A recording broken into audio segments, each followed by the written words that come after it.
સુરતમાં acid attack મામલે કાપોદ્રા પોલીસે આરોપી રાકેશ બારૈયાની કરી છે ધરપકડ. ઉધારમાં સિગારેટ ન આપતા કરાયો હતો એસિડ અટેક. સત્યનારાયણનગર સ્થિત શિવશક્તિ શેરી પાસે 31 માર્ચે બની હતી આ ઘટના અને પંડિત પાન સેન્ટરના માલિક રામપ્યારે કુશવાહ પર એટેક કરાયો હતો. હુમલામાં ગંભીર રીતે ઇજાગ્રસ્ત રામપ્યારેને સારવાર હેઠળ હોસ્પિટલ ખસેડાયા છે.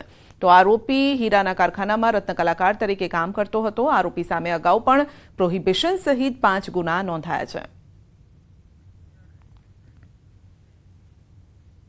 ભરૂચમાં 2 દિવસ પહેલા મળ્યા હતા માનવ અંગ, જે મામલે ખુલાસો થઈ રહ્યો છે. મૃતકનું નામ સચિન ચૌહાણ હોવાનું ખુલ્યું છે. શ્રવણ ચોકડી વિસ્તારમાં 12 વર્ષથી રહેતો હતો. દહેજની ખાનગી કંપનીમાં તે કામ કરતો હતો અને મૃતકના ભાઈએ ગુમ થયાની ફરિયાદ પણ નોંધાવી હતી.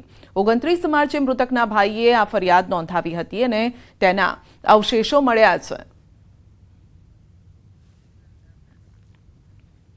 ભાવનગરમાં ચોંકાવનારો હની ટ્રેપનો કિસ્સો સામે આવ્યો છે.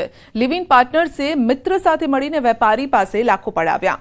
આરોપી મહિલાએ વેપારીના સંપર્કમાં આવી મિત્રતા કેળવી વેપારી હોટેલમાં બોલાવી અને કાવતરું રચ્યું હતું. બળાત્કારના કેસ કરવાની ધમકી આપી 10 લાખ રૂપિયાની માંગ કરી વેપારીએ પોલીસ ફરિયાદ કરતા હની ટ્રેપના ષડયંત્રનો પર્દાફાશ થયો છે. પોલીસે લિવ ઇન પાર્ટનર્સને ઝડપી પાડ્યા છે, જ્યારે કે અન્ય એકની શોધખોળ હાથ ધરી છે.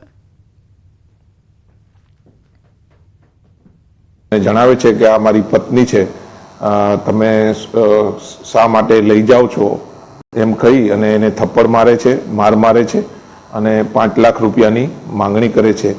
આ બાબતની ફરિયાદ નીલમબાગ પોલીસ સ્ટેશનમાં દાખલ કરવામાં આવેલા છે. પોલીસ દ્વારા જુદા જુદા વિસ્તારના સીસીટીવી કેમેરા અને બીજા પુરાવા એકઠા કરી આ કામે ઊંડી તપાસ હાલમાં ચાલુ છે.